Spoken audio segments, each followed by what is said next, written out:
मैं R Mehra, assistant professor political science, government college Nagri, जिला धमतरी, छत्तीसगढ़।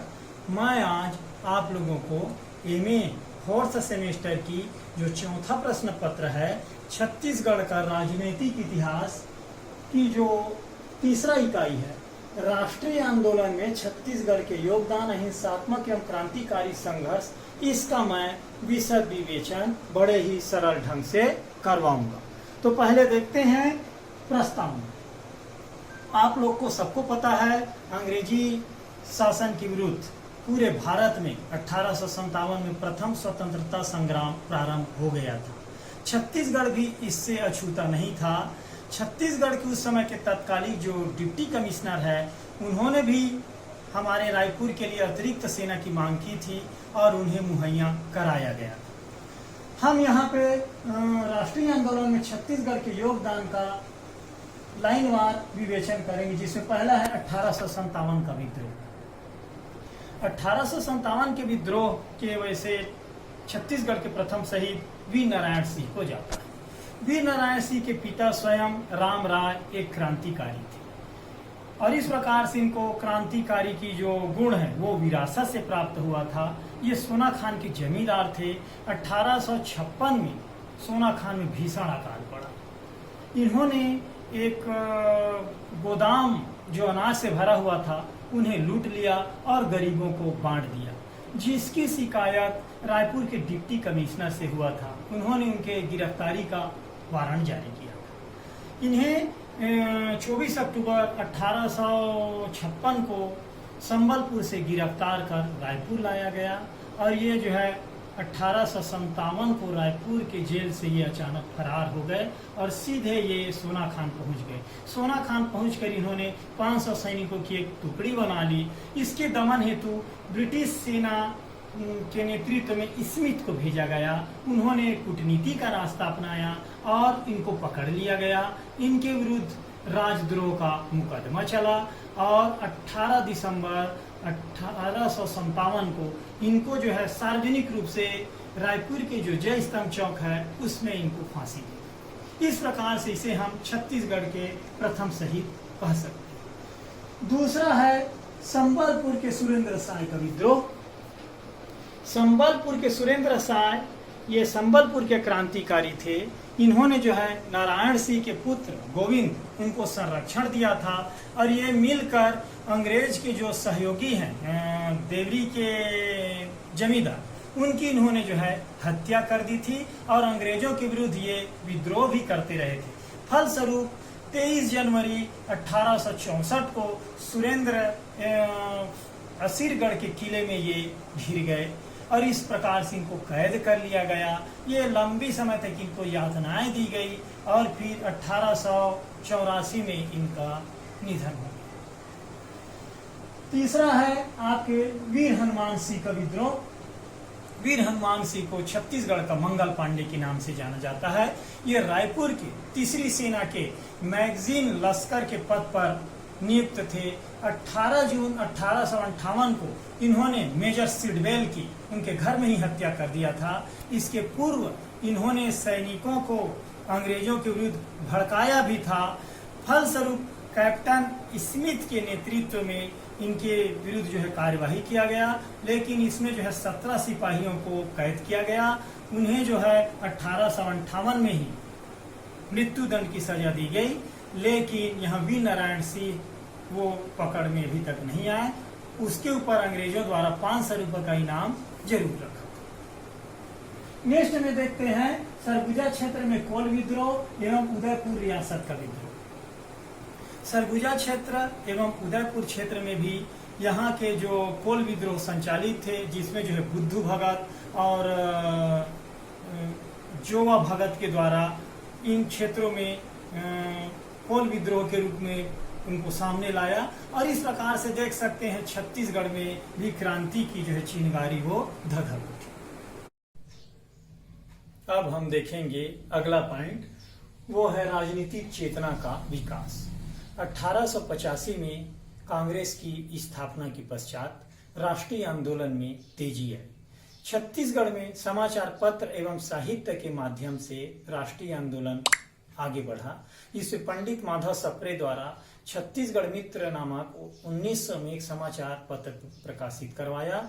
ये हमारे छत्तीसगढ़ के पहले समाचार पत्र हैं। इसी प्रकार हिंदी में प्रकाशित केसरी से भी क्षेत्र में देश प्रेम की भावना बढ़ी।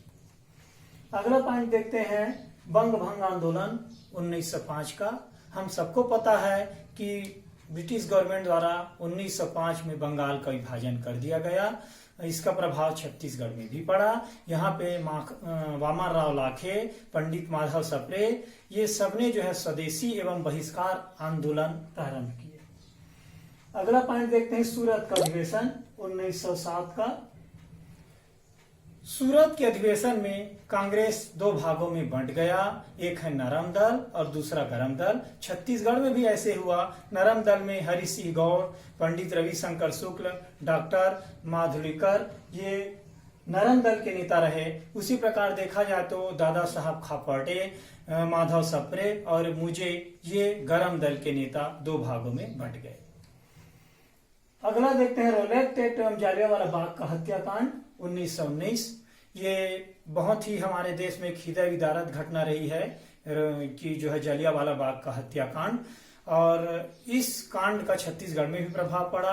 यहाँ पे पंडित रविशंकर शुक्ल, डॉक्टर मुझे, राघवेंद्र राव, छेदीलाल, दादा साहब खापर्टे, ये सब ने के नेतृत्व में रतनपुर, बिलासपुर, रायपुर में ब्रिटिश शासन का घोर विरोध किया गया। स्वदेशी वस्तुओं का प्रचार प्रसार किया गया। अब देखते हैं असहयोग आंदोलन 1920 एवं छत्तीसगढ़। तो इसमें देखते हैं 1920 का नागपुर अधिवेशन।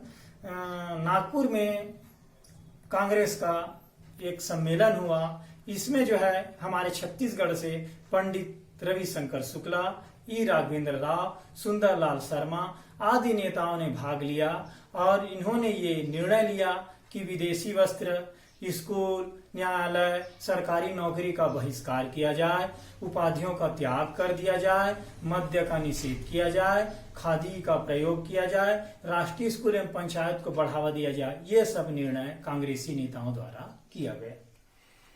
नेक्स्ट देखते हैं, राष्ट्रीय विद्यालय की स्थापना। यहाँ बिलासपुर में बद्रीनाथ साव, रायपुर में माधव सप्रे और राजनांदगांव में ठाकुर प्यारेलाल, धमतरी में छेदीलाल श्रीवास्तव द्वारा राष्ट्रीय विद्यालय की स्थापना की गई और सरकारी स्कूलों का बहिष्कार किया गया। राष्ट्रीय पंचायत का गठन। स्वदेशी के विकास हेतु रायपुर में जसकरण डागा और उसके नेतृत्व में, इसके अलावा धमतरी में जो है बाजीराव कृदंत के द्वारा यहाँ पे राष्ट्रीय पंचायत की स्थापना की गई। पदों का त्याग। पदों के त्याग में जो है राघवेंद्र राव, प्यारेलाल, इन्होंने अपना वकालत त्याग दिया। इसी प्रकार यादव राव देशमुख जो रायपुर जिला परिषद के सदस्य थे, उन्होंने भी अपना त्याग पत्र दे दिया। अगला है गांधी जी का प्रथम छत्तीसगढ़ आगमन 20 दिसंबर 1920 को। महात्मा गांधी पहले बार 20 दिसंबर 1920 को छत्तीसगढ़ की यात्रा पर आए। यहाँ पे उनके यात्रा का उद्देश्य शासन के जो अत्याचार के खिलाफ एक जन जागरण प्रारंभ करना था। धमतरी में बाजीराव कृदंत ने उनको 501 रुपए का चंदा भेंट किया। रायपुर में भी उनको तिलक फंड हेतु 2000 रुपए प्राप्त हुए। छत्तीसगढ़ में उस समय जो है महिलाएं राष्ट्रीय भावना से भर गई और उन्होंने अपने गहने जेवर राष्ट्रीय आंदोलन के लिए महात्मा गांधी को समर्पित कर दिए। अब हम आगे देखेंगे सविनय अवज्ञा आंदोलन और छत्तीसगढ़। सविनय अवज्ञा आंदोलन 12 मार्च 1930 को गांधी जी द्वारा दांडी मार्च से प्रारंभ हो गया और इस प्रकार से गांधी जी ने नमक कानून को तोड़ा। इसका प्रभाव पूरे भारत में देखने को मिला। जहां पे नमक बनाना था वहां पे नमक कानून तोड़ा गया, जहां अन्य थे वहां पे जनता द्वारा शासन के नीतियों की अवज्ञा की गई। छत्तीसगढ़ में भी इसका प्रभाव पड़ा। देखते हैं, नमक कानून बनाना एवं तोड़ना। छत्तीसगढ़ के रायपुर एवं धमतरी में पंडित रविशंकर शुक्ल, नारायण राव मेघावाले के द्वारा नमक बनाया गया और यहाँ पे छत्तीसगढ़ में नमक कानून को तोड़ा गया। सभा एवं जुलूस। यहाँ पे पंडित रविशंकर शुक्ल, प्यारेलाल, लक्ष्मी नारायण महंत, ये सब ने पूरे छत्तीसगढ़ में रायपुर, बिलासपुर, धमतरी, दुर्ग, राजनांदगांव, ये सभी में सभाएं एवं सम्मेलन किए और लोगों को जागृत किया। महाकौशल राजनीतिक परिषद का गठन 1930 में पहले बार छत्तीसगढ़ में 13 अप्रैल 1930 को महाकौशल परिषद का गठन किया गया। इसका उद्घाटन के लिए पंडित जवाहरलाल नेहरू को आमंत्रित किया गया था। वो आने भी वाले थे, लेकिन उन्हें कैद कर लिया गया। फलस्वरूप सेठ गोविंद दास द्वारा इनका उद्घाटन किया गया और इनके पहले अध्यक्ष सुंदरलाल शर्मा को बनाया गया। सत्याग्रह आश्रम की स्थापना छत्तीसगढ़ में ही रायपुर के नजदीक यहाँ सत्याग्रहियों के प्रशिक्षण एवं उनके भोजन व्यवस्था के लिए सुंदरलाल शर्मा द्वारा सत्याग्रह आश्रम की स्थापना किया गया। रुद्री का जंगल सत्याग्रह अगस्त 1930 धमतरी जिला के रुद्री में 1930 में जंगल सत्याग्रह हुआ। इसका कारण जो है सरकार द्वारा जंगल कानून लागू करना था और लोगों को जंगल में जाने से रोकना था। फलस्वरूप इनके नेता नारायण राव मेघावाले जगताप ने इनका नेतृत्व किया। इस कांड में सिंधु कुमार को गोली लगी और उनका निधन हो गया। यहाँ पे अंग्रेजों द्वारा लाठीचार्ज किया गया, पुलिस द्वारा लाठीचार्ज किया जाने लगा, जिससे कई लोग घायल हुए। फिर भी ये लाठीचार्ज है उनके जो आंदोलन के रास्ते को कम नहीं कर पाया। महासमुंद का आंदोलन महासमुंद जिला में भी जो है शंकर राव के नेतृत्व में आंदोलन हुआ। ये भी जंगल सत्याग्रह ही था। तमोरा में भी जंगल सत्याग्रह किया गया। वहां लोगों को जंगल में जाने से रोका गया। फलस्वरूप एक युवती 18 वर्षीय दयावती ने एक अधिकारी को थप्पड़ मार दिया। बिलासपुर 1930 में जो है आंदोलन बिलासपुर 1930 में दिवाकर कालीकर के नेतृत्व में आंदोलन किया गया। शराब दुकान के सामने धरना दी गई। वहां शांतिपूर्वक पिटीशन किया गया। कई शराब को जो है भट्टियों को बंद किया गया और सारी शराब को नष्ट भी किया। दुर्ग में देखते हैं, दुर्ग में नरसिंह राव अग्रवाल के द्वारा जो है सरकारी नियमों का यहाँ पे उल्लंघन किया गया। उन्हें गिरफ्तार किया गया और जेल भेजा गया। गांधी जी द्वारा जो है दूसरा छत्तीसगढ़ आगमन नवंबर 1933। महात्मा गांधी दूसरी बार 22 से 28 नवंबर 1933 को धमतरी, भाटापारा, दुर्ग, बिलासपुर, रायपुर की यात्रा की। रायपुर में इन्होंने जो है सतनामी आश्रम और अनाथालय का भ्रमण किया, उनका जायजा लिया। यहाँ के लोगों ने इनको 7,400 रुपए की राशि दी। सुंदरलाल शर्मा जो पहले से ही हरिजनोत्थान से जो है जुड़ा हुआ था, उनको गांधी जी ने अपना गुरु कहा। गांधी जी ने अपने पत्र नवजीवन का नाम बदलकर हरिजन सेवक संघ रख दिया। नेक्स्ट है सेंट प्रॉविंस और बरार में चुनाव। 1937 में सेंट प्रॉविंस और बरार, चूंकि उस समय छत्तीसगढ़ उन्हीं का भाग था, वहां पे चुनाव हुआ। इसमें कांग्रेस को भारी बहुमत प्राप्त हुई। पीएल खरे के नेतृत्व में यहाँ उनको मुख्यमंत्री बनाया गया। बाद में उन्होंने त्याग पत्र दिया। फिर पंडित रविशंकर शुक्ल यहाँ के मुख्यमंत्री बनाए गए। विधानसभा अध्यक्ष घनश्याम गुप्ता बनाया गया। 1939 में कांग्रेस मंत्रिमंडल ने अपना त्याग पत्र दे दिया।